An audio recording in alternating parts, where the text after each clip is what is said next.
नमस्कार, बहुत स्वागत है आपका। आपके साथ मैं हूं विवेक शुक्ला और आज यूपी मांगे उत्तर में बात कल की होगी। आने वाला कल प्रदेश की राजनीति के भविष्य का आधार बन सकता है।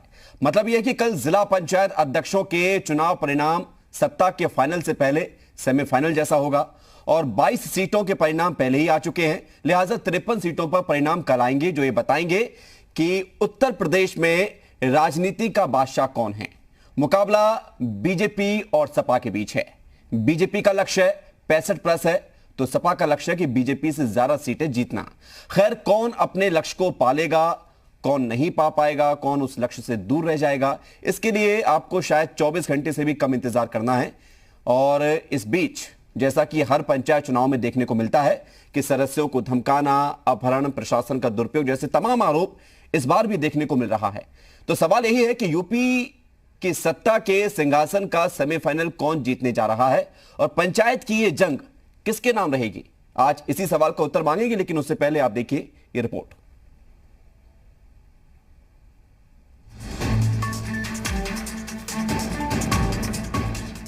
दो 2022 विधानसभा चुनाव के फाइनल से पहले यूपी की राजनीति में सेमीफाइनल माने जा रहे पंचायत चुनाव के परिणाम आने में एक रात का वक्त बचा है और इसलिए इस रात को अंतिम और भारी बताया जा रहा है।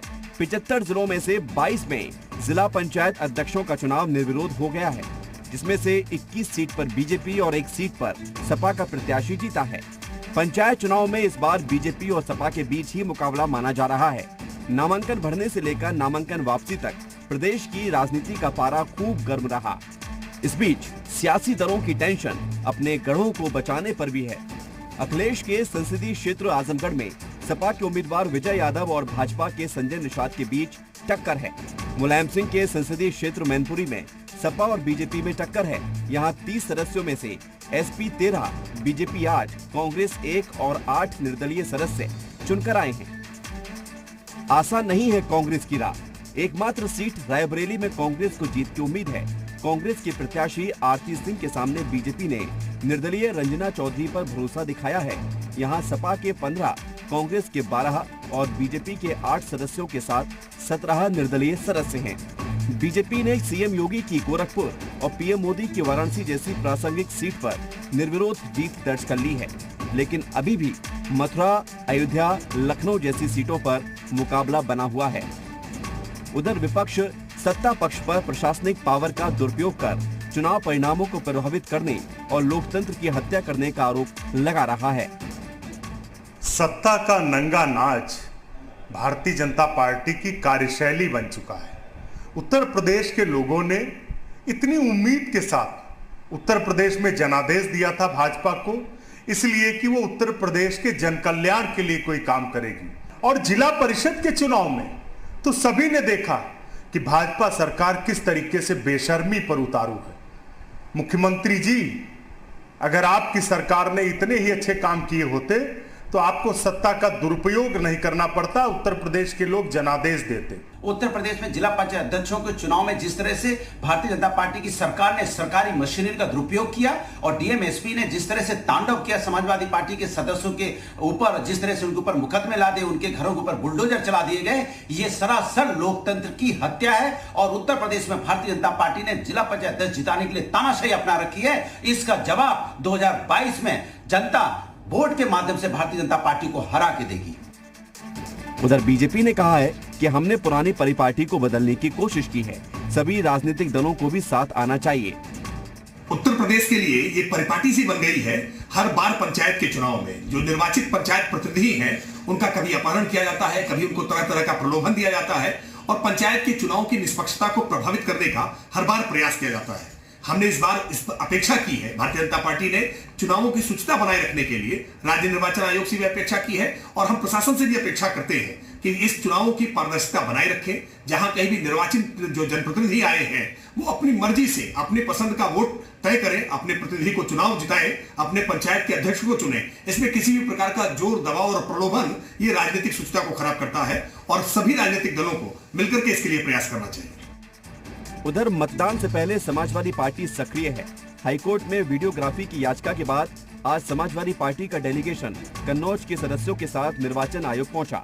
और डीएम एसपी पर वोट नहीं डालने देने का आरोप लगाते हुए शिकायत की। पहला प्रकरण जो है कन्नौज जिले का है। यहाँ टोटल मेंबर 28 है। 17 मेंबर जो बहुमत होता है और बहुमत से ज़्यादा हैं वो यहाँ फिजिकली मौजूद है। वहाँ का जिलाधिकारी, वहाँ का एसएसपी, वहाँ के उनके माता जो हैं वो लगातार पहले तो इन पर मुकदमे लिख रहे थे, इनके घर नपवा रहे थे। अब खुलेआम ये धमकी दे रहे हैं कि हम आपको वोट डालने नहीं देंगे। कुल मिलाकर भले ही जिला पंचायत अध्यक्षों को लेकर राजनीति नूरा कुश्ती जारी हो, लेकिन कल आने वाले परिणामों से किसके दावों में दम है और किसके दावे हवा हवाई साबित हुए, ये सामने आ जाएगा। लेकिन 2022 से पहले सिंहासन के सेमीफाइनल की जंग पर सबकी निगाहें जरूर बनी हुई हैं। ब्यूरो रिपोर्ट, जी मीडिया।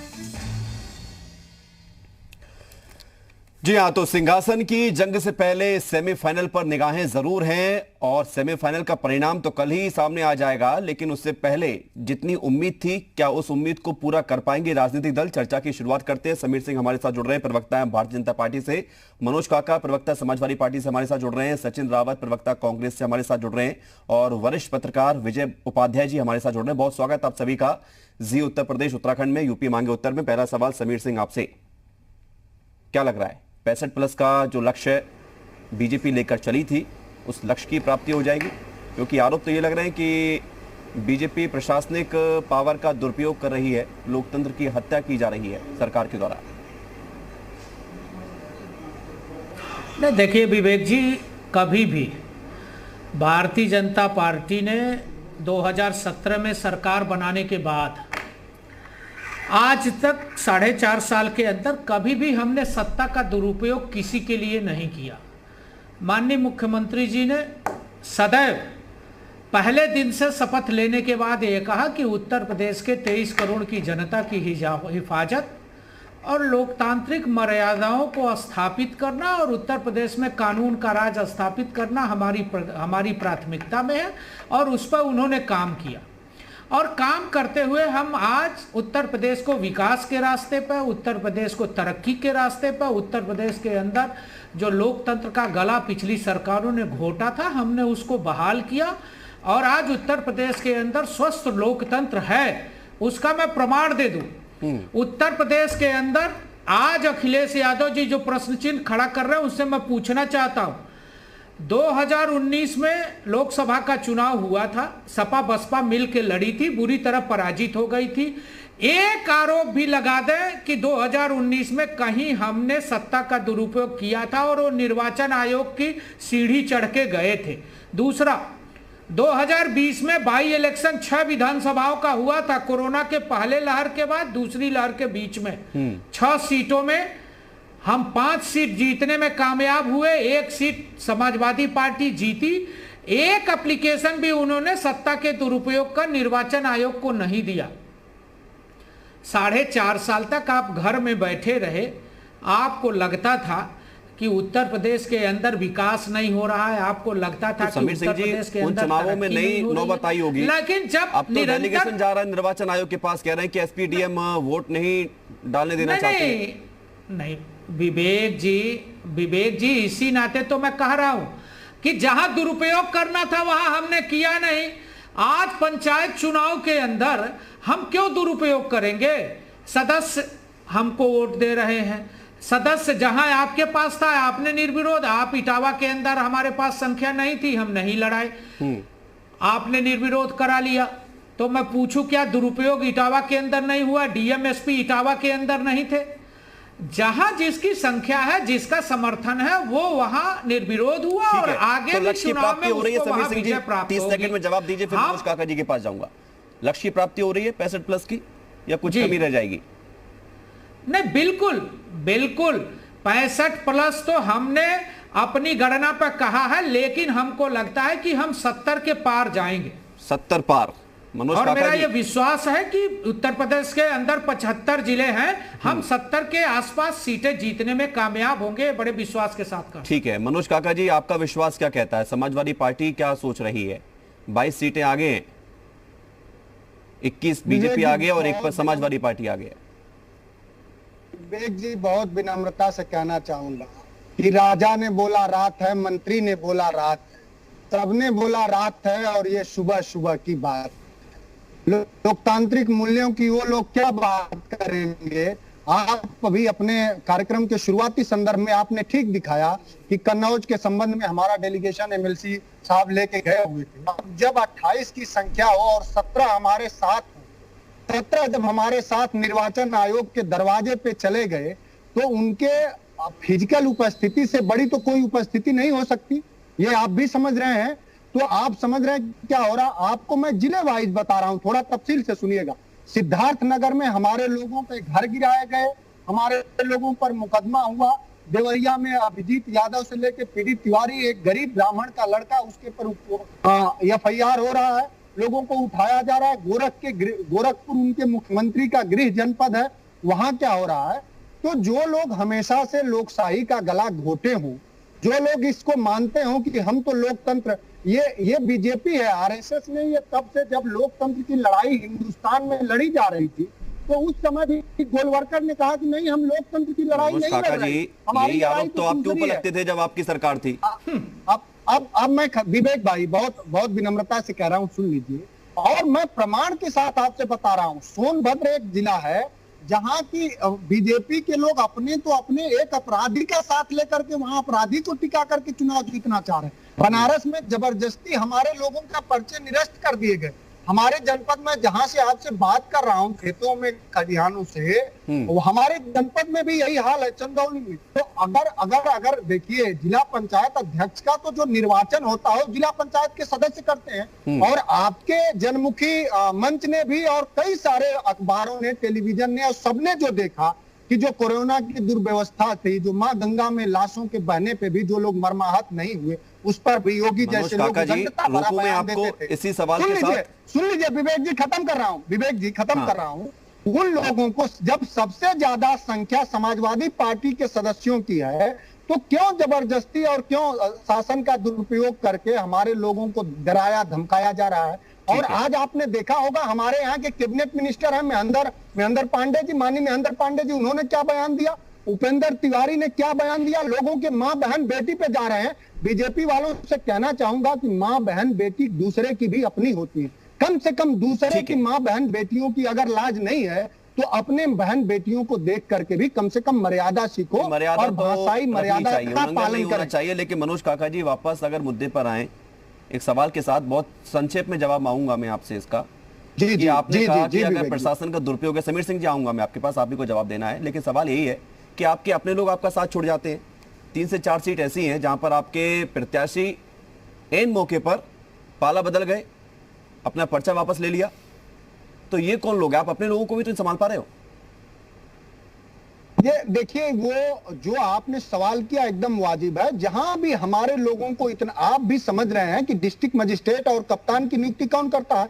मुख्यमंत्री करते हैं। तो जब लोकतांत्रिक मूल्यों के प्रति सजग मुख्यमंत्री ही ना हो, जब वही चाह रहा हो कि दमन किया जाएगा, तो फिर लोग कहां बच पाएंगे साहब। लेकिन इसकी लड़ाई इसमें एसपी और डीएम की भूमिका कहां से आ गई? आपके अपने लोग यदि आपको अपने पार्टी में रहकर अपने पार्टी की मौजूदगी दर्ज नहीं करा पा रहे हैं तो ये बड़ी बात है ना। और आपके जिला अध्यक्षों पर कार्रवाई क्यों हुई? अगर सब कुछ गलत था तो आपने क्यों अपने जिला अध्यक्ष को हटाया जो नामांकन नहीं भरवा पाए थे? सवाल के साथ लौटूंगा आपके पास मनोज जी, बाकी लोगों को भी समय देता हूं मैं। विवेक, जहां भी पार्टी के अगर अपने लोग कहीं कुछ किए होंगे तो उनके खिलाफ पार्टी कार्रवाई करती रहती है। हर दलों का काम है। सचिन रावत जी आऊंगा आपके पास, लेकिन उससे पहले विजय उपाध्याय जी, पंचायत चुनाव की यही रूपरेखा हम बरसों से देखते आ रहे हैं, 1995 से। उसके बाद से यही आरोप अपहरण के, यही आरोप प्रलोभन के, यही आरोप प्रशासनिक व्यवस्था के दुरुपयोग के। तो क्या पंचायत चुनाव से हम ये उम्मीद छोड़ दें विजय उपाध्याय जी कि सब कुछ साफ स्वच्छ है और बगैर किसी आरोप प्रत्यारोप के चुनाव संपन्न हो पाएंगे? दरअसल पंचायत चुनाव की समस्या ही यही है, इसका कोई समाधान नहीं हो पा रहा है कि जो डेलीगेट चुन के आते हैं डीडीसी या फिर क्षेत्र पंचायत सदस्य चुन के आते हैं, जब वो ब्लॉक प्रमुख चुनते हैं, इनकी निष्ठाएं इतनी तेजी से बदलती हैं कि पार्टियां भी समझ नहीं पाती कि वो करें क्या।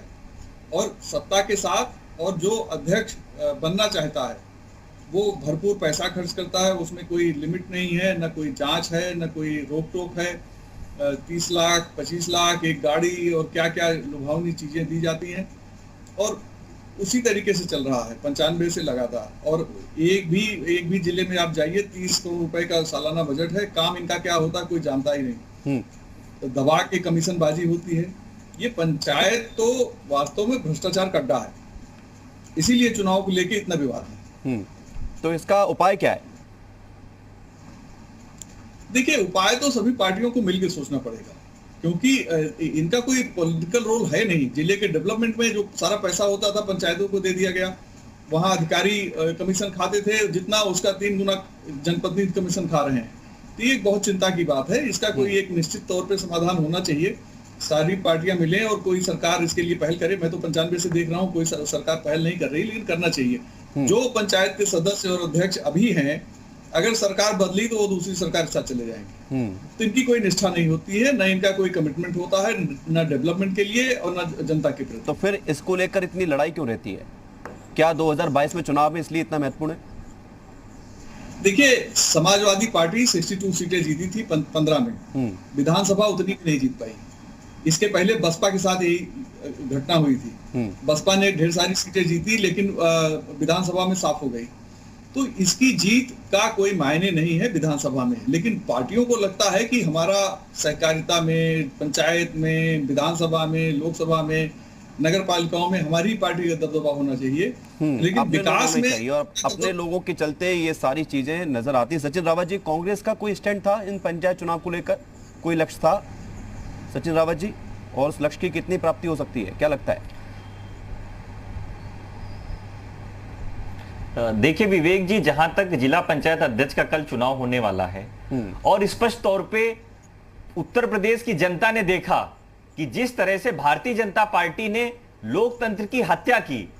आपने स्पष्ट तौर पे अभी जब शुरुआत में जब ब्रेकिंग चली उसमें स्पष्ट तौर पे कहा गया कि लगातार हर जिलों में भारतीय जनता पार्टी के द्वारा खरीद फरोख्त की गई, डराया धमकाया गया और जिला पंचायत सदस्यों कि यहाँ पर छापेमारी की गई। कर रहे हैं। तो मैं एक बात कह सकता हूं, ये तो आरोप है आप लोगों के। नहीं, मैं खुद ये कोड कर रहा हूं, मैं ये खुद कोड कर रहा हूं, क्योंकि भारतीय जनता पार्टी ने डीएम और एसएसपी जो एजेंट बना करके हर जिलों में भेजे और उनकी सह पर जो लोकतंत्र की हत्या कराई गई। पूछा कि आपका टारगेट कितना था? उदाहरण यही है कि ये लोग लोकतंत्र को नहीं मानते। देखिए, हमारा टारगेट जो है वो बिल्कुल स्पष्ट तौर पे है। हमारा टारगेट था जिला पंचायत की 271 सीटें हम लोगों ने जीती और 555 सीटों पे हम लोग दूसरे स्थान पे आए और वही स्ट्रक्चर हम लोग 2022 में इंप्लीमेंट करेंगे। 2022 में कांग्रेस पार्टी की सरकार बनेगी। लेकिन आज की डेट में कल जो होने वाला है पंचायत चुनाव, सरकार नहीं बनने वाली उसमें स्पष्ट तौर पे जनता का जो जनादेश आया है। विवेक जी, बस 30 सेकंड में मैं कंप्लीट कर लूंगा, उसके बाद आप मैं वही कहना चाह रहा हूं कि जिस तरह से लोकतंत्र की हत्या की गई पंचायत चुनाव में, उससे स्पष्ट हो गया कि जनता ने इनको जनादेश नहीं दिया, लेकिन भारतीय जनता पार्टी ने खरीद फरोख्त की और ऐसी प्रणाली अपनाई जिससे कि लोगों को डराया धमकाया जाए और लोगों पे जो उनके मकान गिराए जाए और अपने फेवर में जिला पंचायत सदस्यों को लेकर के आए। सीट कांग्रेस जीतेगी? कितने जिला पंचायत अध्यक्ष आपकी पार्टी के होंगे? कह सकता हूं विवेक जी, कांग्रेस पार्टी, देखिए कांग्रेस पार्टी ने 272 सीटें जीती थी और हम लोग रायबरेली में सीट का चुनाव लड़ रहे हैं, सहारनपुर में भी हम लोग चुनाव लड़ रहे हैं। स्पष्ट तौर पे हम कह सकते हैं कि आने वाले समय में जो विधानसभा का चुनाव होगा वो कांग्रेस पार्टी, अरे आप विधानसभा चुनाव की भविष्यवाणी कर रहे हैं, लेकिन समीर सिंह जी, तरह से देखिए, ठीक है, नहीं मैं पंचायत चुनाव की बात मैं कह रहा हूं ना। आप बता नहीं पा रहे हैं कि आप कितनी सीट रायबरेली में आपके सदस्य समाजवादी पार्टी से कम है। आप समाजवादी पार्टी की तरफ उम्मीद है आपको वो कवर मिलेगा? देखिए, जो भारतीय जनता पार्टी आज कर रही थी, समाजवादी पार्टी उससे पहले वही कर रही थी। तो ये जो खरीद फरोख्त, गुंडागर्दी, ये सारी जो चीजें हैं वो समाजवादी पार्टी और भारतीय जनता पार्टी करती आई है। ठीक है, नई बात नहीं है। जैसे विजय उपाध्याय साहब ने बताया है कि लगातार पंचायत चुनाव में प्रणाली अपनाई जा रही है, ये आने वाले समय में बीडीसी के चुनाव में अपनाई जाएगी। तो हमने वो काम किया, आज की डेट में तो फिर सवाल है, लोकतंत्र की हत्या भारतीय जनता पार्टी मौके मिलते रहेंगे। सचिन जी, लौटूंगा आपके साथ। और कई सारे सवाल हैं। बाकी मेहमान भी हमारे साथ बने रहिए। छोटे से ब्रेक के लिए हमें यहाँ पर रुकना होगा और ब्रेक के बाद लौटेंगे तो सवाल यही करेंगे कि पंचायत चुनाव का परिणाम क्या 2022 की रूपरेखा तय करेगा या इसका कुछ असर जो पिछले चुनावों में देखने को मिला है कि ज्यादा खास पड़ता नहीं है, तो वही हर्ष देखने को मिलेगा। छोटा सा ब्रेक है, जा लौटते हैं।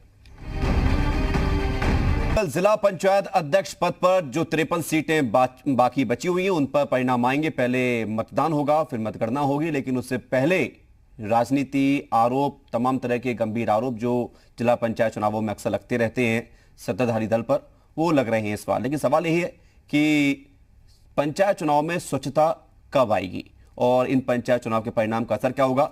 हमारे साथ लगातार एक खास पैनल जुड़ा हुआ है, तमाम गेस्ट हमारे साथ हैं। समीर सिंह जी, सवाल मेरा अब आपसे कि पुराने पंचायत के परिणाम के आधार पर सत्ताधारी दल बहुत खुश हुआ, लेकिन उसके बाद होने वाले विधानसभा चुनाव पर उसका असर पड़ा नहीं। क्या बीजेपी के लिए सबक है कि अगर परिणाम आपके अनुकूल भी आ जाएं, लेकिन आपको ये नहीं सोचना है कि सब कुछ आपके फेवर में?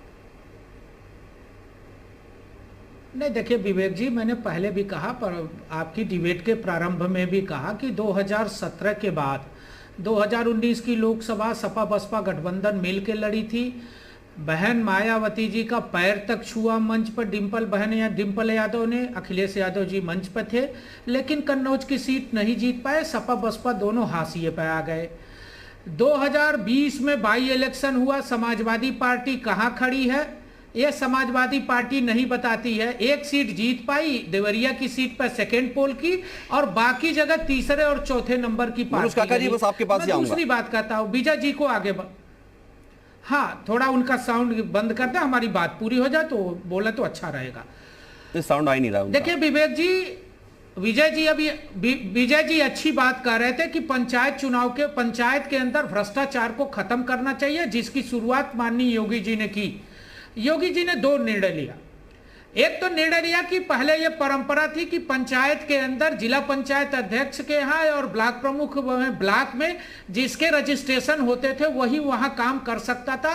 हमारी सरकार ने, माननीय मुख्यमंत्री जी ने उसको खत्म किया कि किसी भी व्यक्ति का कहीं भी रजिस्ट्रेशन है तो ऑनलाइन टेंडर में वो कहीं से भी टेंडर डाल के किसी काम पर कंपटीशन करके गुणवत्तापूर्ण काम कर सकता है। दूसरा विषय है पंचायतों को जो पैसा मिलता है। भारत सरकार ने 15वें वित्त आयोग में पंचायतों का पैसा बढ़ाया है और हर जिलों को लगभग 40 से 50 करोड़ रुपए मिल रहे हैं। हम पारदर्शी तरीके से चाहते हैं उसका विकास। तीसरा मेरे ऊपर आरोप लगा कि हम नामांकन नहीं करने दे रहे हैं, हम रोक रहे हैं, हमारे डीएम एसपी कार्यकर्ता के रूप में काम करें। तो मैं पूछना चाहता हूं, क्या इटावा में इस सरकार के डीएम एसपी नहीं थे? और दूसरा विषय मेरा है विवेक जी, मैं चाहता हूं इस पर विजय जी भी है, बहस हो, सपा हो सकता है ना बहस करना चाहे। 16 तारीख से लेकर 26 तारीख तक नामांकन की डेट थी, 10 दिन का समय था। 26 के बाद ये आरोप क्यों लगा रहे हैं? आपके पास संख्या थी, आप 16 को क्यों नहीं गए नामांकन करने? आप 17 को क्यों नहीं गए? आप 18 को क्यों नहीं गए? आप 19 को क्यों नहीं गए? आपके पास समय रहता 16, 17, 18, 19 में, 20 में, 21 में, 22 में। अगर आपको किसी ने रोका तो आप निर्वाचन आयोग जा सकते थे, आप प्रेस कॉन्फ्रेंस कर सकते थे। 26 के नामांकन के अंतिम दिन के बाद आप ट्वीट कर रहे हैं साहब डीएम एसपी हमको नामांकन नहीं करने देना चाहते थे। तो 10 दिन आप कहां सो रहे थे? जिसको नामांकन करना है, जिसको चुनाव लड़ना है, और बाकायदे एक चीज और बता दूं विजय जी, सपा के प्रवक्ता को नहीं पता होगा, नामांकन फॉर्म डीएम के यहां जिसको लड़ना उसके नाम से मिलता है। उन 21 जिलों में समाजवादी पार्टी कहां फॉर्म खरीदी थी बता दे। दूसरा, अभी सपा के प्रवक्ता गाली की बात कह रहे थे, 30 सेकंड में अभी गाली की बात कर रहे थे। मेरे पास वीडियो है, मैं दिखा सकता हूं। नारद राय बलिया में पंचायत चुनाव के समय ढोल बजाने वाले को मां बहन की गाली दे रहे हैं कि तुम्हारे, मैं शब्द नहीं कह सकता, मेरे पास वीडियो है, मैं भेज सकता हूं आपको। नारद राय इनके सरकार के मंत्री रहे हैं, वरिष्ठ नेता हैं, किसी भी दल का और गलत है ना, मां बहन की गाली देना कितना निंदनीय। गाली कौन दे रहा है? गुंडा राज कौन चलाता है? प्रशासनिक दुरुपयोग कौन करता है? ये उत्तर प्रदेश की जनता जानती है। ठीक है, अब गुंडों का संरक्षण कौन करता था? ठीक है समीर जी, लौट रहा हूं आपके पास, लेकिन सवाल यही है, वापस जो घूम कर आता है कि लोकतंत्र की अगर हत्या के आरोप लगेंगे तो फिर समझना यह भी होगा कि ये आरोप क्यों लगाए जाते हैं बार बार, हर बार, और इसका उपाय क्या है। मनोज काका जी, जिस सवाल के साथ मैं आपको ये मिथ्या आरोप है। ठीक है समीर जी, मैं तो आपके पास आऊंगा। मनोज काका जी, जिस सवाल के साथ मैं छोड़ के गया था आपको, मैंने हाँ, सुना, आप सारी बातें कहिए, सारे सवालों का जवाब दीजिए मनोज काका जी। समीर ने जो बात उठाई, समीर भाई ने जो बात उठाई कि डिंपल यादव ने पैर छुआ, हाँ छुआ। माननीय डिंपल यादव जी अपने सादगी और साधारण व्यवहार व्यवहारित करने के लिए पूरे देश और दुनिया में जानी जाती हैं। और डिंपल यादव जी का ये संस्कार है, उनके परिवार ने, राष्ट्रीय अध्यक्ष जी ने दिया है कि हर बड़े का पैर छुआ जाता है, उसमें बुराई क्या है। हर वंचित का हम लोग पैर, हर व्यक्ति का पैर जो उम्र में बड़ा है हम लोग छूते हैं। आपके यहाँ संस्कार में उसको गाली देना सिखाया गया होगा समीर भाई, तो आपको ये बात मुबारक हो। और समाजवादी पार्टी कब नॉमिनेशन करेगी कब नहीं करेगी ये आप नहीं तय करेंगे, ये तो आप भी जान रहे हैं कि निर्वाचन आयोग ये तय करेगा कि भाई जब इतने डेट से इतने डेट तक जब नॉमिनेशन की डेट है तो उस कार्य अवधि में कोई भी जाके कभी भी, इसका मतलब ये थोड़ा है कि हम अंतिम दिन जाकर के अपना नॉमिनेशन करेंगे तो आप हमें हमारे पे लाठियां चलवाएंगे, गोलियां। मनोज काका जी, ये आपकी सारी बातों के जवाब हो गए समीर जी के। दो सवाल मेरे थे कि आपने अपने लोगों पर भी कार्रवाई की, आपके अपने लोग भी आपका नाता छोड़कर गए, वॉकओवर दिया बीजेपी को, फायदा मिला बीजेपी को, और दूसरा सवाल ये भी है कि पिछले चुनाव में कितनी सीटें निर्विरोध आपने जीती थी? कम से कम 38, जहां तक मुझे याद है। जी 38, बिल्कुल एकदम सही याद है आपको, हमने 38 जीती थी। तो क्या ये मान लिया जाए कि उन 38 पर एसपीटीएम ने सब कुछ वैसे किया जैसे आज आप आरोप लगा रहे हो? अगर उसके कोई साक्ष्य हो तो आप जरूर प्रस्तुत करें। कहीं पे कोई साक्ष्य नहीं है। इनके भी 5-6 जीते थे, पूछिए इनकी संख्या क्या थी, आपको भी पता है। इनकी विधानसभा में संख्या 28-30 थी, इनकी क्या संख्या थी, और वही संख्या 2022 में होने वाली है। क्योंकि जो एक पत्रकार साहब ने कहा उसी से हम लोग भी ये करते हैं। जो उत्तर प्रदेश की जनता है वो पूछ रही थी कि ये पूछ रही है कि 400 के सिलेंडर पर चिल्लाने वाली भारतीय जनता पार्टी 1000 का सिलेंडर क्यों कर दी? वो जनता हिसाब कर रही है सबका, 65 रुपया पेट्रोल पे, वो जनता सबका हिसाब करेगी। कहां भारतीय जनता, और आप भी दिखाए हैं, बस खत्म कर रहा हूं कि जो काला धन इधर जो बढ़ा है वो 20,700 करोड़ रुपया कैसे हो गया? 200 जनता के पास ये सारी इंफॉर्मेशन है मनोज काका जी, तो सारी इंफॉर्मेशन है। सिलेंडर के दाम बढ़े, सबने बताया, सबने दिखाया, लोगों तक पहुंचाया, जनता उस सिलेंडर को खरीद रही है। सवाल यही है लेकिन मनोज जी कि जो आरोप आप पर लगते थे आज वही आरोप आप लगा रहे हैं। उत्तर प्रदेश की 24 करोड़ जनता अब इंतजार करते हैं। ठीक है, एक आखिरी सवाल और मनोज काका जी, फिर मैं आऊंगा आपके पास लौटकर। कितनी सीटें आप जीत पाएंगे? अब आपने इतने गंभीर आरोप लगाए हैं कि आपको नामांकन नहीं भरने दिया गया। उसमें क्या काला धन नहीं बढ़ा? क्या डीजल पे? मनोज काका जी, महंगाई पर चर्चा कर लेंगे, आपको बुला लेंगे। महंगाई पर चर्चा कर लेंगे, आपको बुलाएंगे, आप मजबूती से पक्ष रखिए। जनपद की इनके सारे जो फंड, कितनी सीटें जीत रहे हैं ये बताइए ना। समाजवादी पार्टी के साथ अगर अन्याय नहीं हुआ, अगर समाजवादी पार्टी के साथ आप अभी से, आपका बड़ा मंच है, ये अगर सारे जगह अगर ये तय कर दें कि सारे जगह शुचिता भरा चुनाव होगा। अरे अब तो वीडियोग्राफी भी हो रही है, बड़े आप ही के लोग कोर्ट पहुंचे, हालांकि वो नियम पहले से मौजूद था, लेकिन अब तो कोर्ट ने भी आदेश दिया है वीडियोग्राफी का। अगर निष्पक्षता से चुनाव होगा तो समाजवादी पार्टी इस चुनाव में सबसे बड़ा दल बन के उभरी थी, पहले भी सदस्यों के आधार पर भी और जिला पंचायत अध्यक्षों के आधार। ठीक है विजय उपाध्याय जी, दल बनके समाजवादी पार्टी। अब आप आते हैं इसके परिणाम पर। विवेक भाई जी कंप्लीट करिए मनोज जी। विवेक भाई, ये जो रामायण में एक लाइन है कि पर उपदेश कुशल बहुत तेरे जे आते रही तो नर न घने रे, तो ये सब उपदेश देने में, झूठ बोलने में, इसमें समीर भाई को भी, इनके राष्ट्रीय अध्यक्ष को, इनके यहाँ तक कि मुख्यमंत्री को ये गाली की बात करेंगे। आपके एक पत्रकार से मुख्यमंत्री ने किस जबान में बात? ठीक है सर, अब यही दिक्कत है कि हम दूसरों को देखते, अपने लोगों को यदि देख ले तो फिर बात ही क्या है। मुद्दा डिटेल नहीं करूंगा मनोज काका जी, लौटूंगा आपके पास। उपाध्याय जी सवाल मेरा आपसे, मनोज जी अब शांत हो जाइए, आपकी बात हो गई पूरी। विजय उपाध्याय जी, क्या ये 2021 वाला परिणाम 2016 वाले परिणाम से अलग होता हुआ भी कुछ अलग कर जाएगा, ऐसी उम्मीद है? क्योंकि जनता का विजन तय होता है इससे 2022 के विधानसभा चुनाव में? इसको माना जाए इस तरह से कि अगर इसके परिणाम में जो दल ज्यादा से ज्यादा सीटें जीतेगा उसको लेकर ज्यादा लोग सोचेंगे कि ये अच्छा काम करे इसलिए जनता का समर्थन मिला, हालांकि वो सरस होंगे। देखिए विवेक जी, मैं एक बात बताऊंगा, इस चुनाव का जो सबसे सूत्र है चुनाव जीतने का, वो है सर्टिफिकेट। जो पंचायत सदस्य जीत के आते हैं वो अपना सर्टिफिकेट उसी के बाद ज्यादातर बेच देते हैं, अच्छा खासा अमाउंट ले लेते हैं लड़ने वाले प्रत्याशी से और सर्टिफिकेट उसके पास रख देते हैं। फिर वो घूमता रहता है कहीं भी और वोट देने जाता है, सर्टिफिकेट लेके वोट डाल आता है, यानी कि कीमत तय हो गई। इस चुनाव का जो बुनियाद है वो कच्ची दारू कच्चा वोट, पक्की दारू पक्का वोट, दारू मुर्गा खुला वोट, चाहे ग्राम प्रधान का चुनाव हो, चाहे क्षेत्र पंचायत का हो या जिला पंचायत का। सदस्य किसी भी पार्टी के खुद को बताएं या पार्टी से उनको समर्थन मिले और वो जीते हैं, लेकिन उनकी आस्था निष्ठा कुछ होती नहीं है। लगातार अभी बागपत में बवाल चल रहा है, ममता किशोर सुबह बीजेपी में शामिल हुई, फिर आरएलडी में चली। अब इस तरीके से आप क्या कहां तक मेढक तौलने वाली बात है इस चुनाव में। और जो गड़बड़ लोग किए रहते हैं वो प्रशासन से भी दबते हैं और प्रशासन की भूमिका होती ही होती है, उसको कोई मना नहीं कर सकता।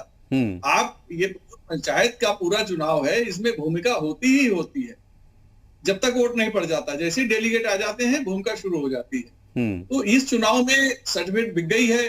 अब कन्नौज में 17 लोग टहल रहे हैं, ठीक है, हम मानते हैं कि वो इंटैक्ट है, लेकिन बहुत से जिलों में आप अगर सर्वे करिए तो पता लगेगा कि सदस्य ने अपना सर्टिफिकेट तो गिरवी रख दिया। तो ऐसे चुनाव है ये। इस चुनाव पे तो बलिहारी जाऊं, मैं क्या कहूं, मैं तो लोकतंत्र के इस प्रक्रिया को लेकर हतप्रभ। तो क्या चुनाव आयोग को ये सब दिखता नहीं है विजय उपाध्याय जी? जी, चुनाव आयोग की नजर में भी तो ये सब चीजें होती होंगी, या फिर इतना बौना साबित हो जाता है चुनाव आयोग की कुछ कर नहीं पाता है? सरकार ये राज्य कुछ करता नहीं है। इन्होंने तो उस दिन चिट्ठी जारी की थी किसी सदस्य को जेल न डाला जाए, गिरफ्तार न किया जाए। उन्होंने अपने पत्र में लिखा था कि फर्जी एफआईआर न दर्ज किया जाए।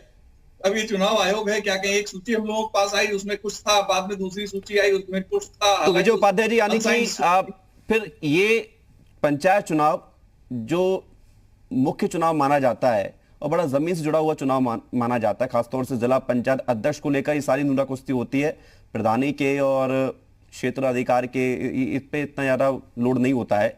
लेकिन क्या जनता को ये समझ में आता है कि उसके वोट की एक कीमत लग रही होती है बाद में, जिसको वो वोट दे रहा है उसकी कीमत पहले वो प्रत्याशी उसको देता है मतदाता को, और फिर मतदाता की वोट की कीमत के प्रत्याशी को किसी और को मिलती है?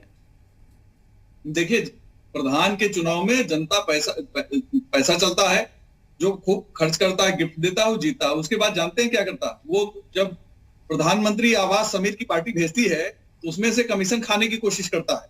जितनी सुविधाएं गांव में जाती है, प्रधान 6 महीने में एक 20 लाख की गाड़ी खरीद लेता है। और मेरे कई प्रधान दोस्त हैं, वो बताते हैं कि 60 से 70 लाख रुपए उनकी इनकम होती है। अब ये चुनाव है ग्राम प्रधान का, जो ग्राम प्रधान हो जाता है, ईमानदार से ईमानदार ग्राम प्रधान 20-25 लाख रुपए सालाना कमाई लेता है। बिल्कुल, तो ये आऊंगा लौट के आपके पास विजय उपाध्याय जी। समीर सिंह जी, इसका जवाब और दीजिए, फिर सचिन जी आपके पास आ रहा हूं कि अगर हम सब ये देख रहे हैं, जिसको मौका मिल रहा है वो सत्ता में आ रहा है और इस तरह से अपने आंखों के सामने देख रहा है कि किस तरह से अगर पंचायत चुनावों को इस तरह से मैनिपुलेट करने की कोशिश की जाती है, जो आरोप लगते हैं, ये बेहद गंभीर है। तो इस दिशा में केवल बात करने से नहीं होगा ना। आप कह रहे हैं कि सभी दल एक साथ आए, कौन आएगा? सभी दल एक साथ आकर चुनाव लड़ना चाहते हैं एक बार में? नहीं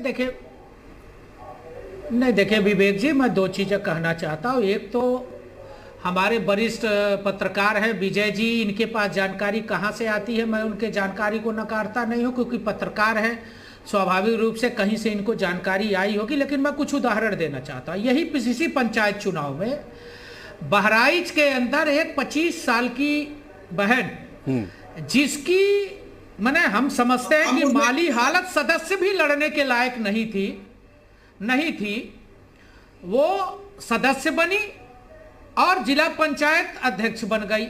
मुझे नहीं लगता कि उसकी माली हालत किसी को 5 लाख भी देने की है।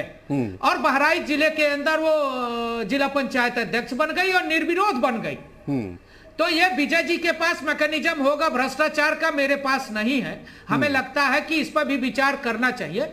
लेकिन दूसरा एक चीज मैं बहुत स्पष्ट रूप से कहना चाहता हूं कि हम भारतीय जनता पार्टी, सचिन जी आप ही की बारी, बस 10 सेकंड। बहुत स्पष्ट रूप से हमने प्रत्याशी घोषित किया है।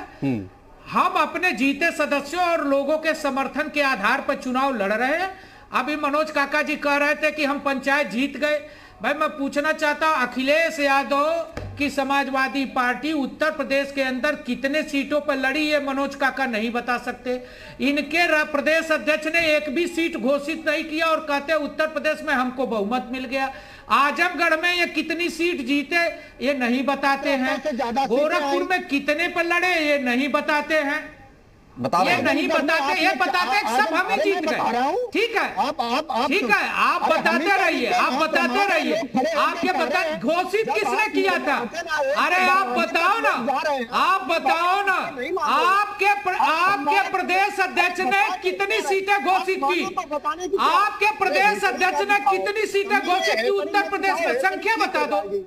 आप बात समझो, इतनी ठीक हो जाओ। अरे बताओ ना भाई, भाषा का नियंत्रण रखो मनोज काका, भाषा का नियंत्रण रखो। मैं समझता आप अपनी गुलामी करिए, आप अपनी नौकरी करिए, ये बात ठीक है। लेकिन इस चैनल ने खुद दिखाया है कि आपने क्या क्या किया है। तुम क्या कर रहे हो? एक उदाहरण कन्नौज का दे रहा हूँ कि जब 28 में से 17 सदस्य समाजवादी पार्टी के पक्ष में है, तो आप कैसे कह रहे हो? ठीक है, एक मिनट मनोज जी, समीर जी, एक मिनट। देखिए भाषा की मर्यादा रखिए, भाई। आप लोग एक दूसरे का सम्मान नहीं करेंगे तो जनता ये देख लेगी कि आप किस तरह से बात कर रहे हैं। भाषा की मर्यादा। मनोज काका जी लौट रहा हूँ आपके पास। सचिन रावत जी सवाल आपसे। सचिन रावत जी सवाल आपसे, समीर जी शांत हो जाएंगे। आवाज डाउन करिए दोनों की। सचिन रावत जी सवाल ये है कि कांग्रेस ने तो ये सोच के खुश हो गई कांग्रेस की हम 222 से ज्यादा सीटों पर हमारे सदस्य जीते हैं और 500 से ज्यादा सीटों पर हम दूसरे नंबर पर आए हैं। कांग्रेस जीत को लेकर क्यों नहीं आगे चलती? अब कांग्रेस कहां है जो कांग्रेस कहती थी कि भाई हम इतने जिलों में अपने अध्यक्ष बनाएंगे, हम इतनी विधानसभा सीटों में जीतकर अपनी सरकार बनाएंगे। कांग्रेस अब केवल बीजेपी हारने पर खुश हो जाती है, उसका काम यही हो जाता है कि बीजेपी हार जाए, बस, बाकी कोई लेन देन नहीं है। देखिए विवेक जी, मैं स्पष्ट तौर पे कह सकता हूं कि जिला पंचायत चुनाव के पहले हम लोगों ने उत्तर प्रदेश में संगठन सृजन का कार्यक्रम चलाया। उस कार्यक्रम चलाने से हम लोगों ने बूथ स्तर पे अपने कार्यकर्ताओं को मजबूत किया और हर कार्यकर्ता को अपॉइंट किया और उसके बाद में जिला पंचायत सदस्य का चुनाव लड़ा और कुछ जगहों पे हम लोग दूसरे नंबर पे आए, लेकिन 272 जगह हम लोग 1 नंबर पे आए।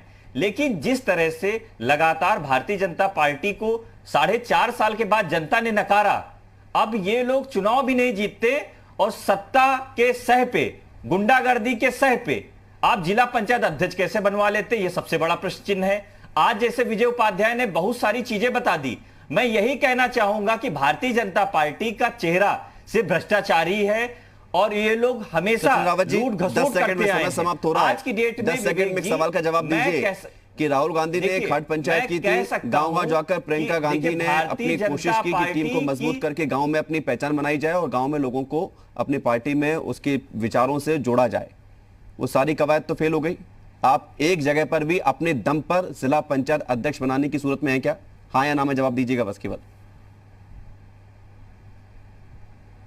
देखिए विवेक जी, आदरणीय प्रियंका गांधी जी के नेतृत्व में हम लोगों ने चुनाव लड़ा जिला पंचायत का और आने वाले विधानसभा में चुनाव लड़ने जा रहे हैं और हम लोगों का स्ट्रक्चर मजबूत है। जीत हार की बात जनता पे छोड़ते हैं, जनता जिसको जनमत देती है वही जीतता है। लेकिन जिस तरह से जनता के जनमत का दुरुपयोग किया गया, लोकतंत्र की हत्या की गई भारतीय जनता पार्टी के द्वारा, तो भारतीय जनता पार्टी हमारे साथ जुड़ने के लिए बहुत बहुत शुक्रिया। सचिन रावत जी, अपने इस स्ट्रक्चर पर ध्यान दीजिए क्योंकि ये मजबूत स्ट्रक्चर जिसको आप बता रहे हैं ये आपको एक सीट भी नहीं दिलवा पाता आपके अपने दम पर। तो बहरहाल पंचायत चुनाव का परिणाम कल सबके सामने होगा। 22 सीटों का परिणाम आ चुका है और 53 सीटों पर कौन आगे निकलेगा, कौन जीतेगा, कौन हारेगा, सबसे बड़ी कवरेज होगी जी उत्तर प्रदेश उत्तराखंड पर। सुबह से देखिए लगातार। फिलहाल यूपी मांगे उत्तर में इतना ही।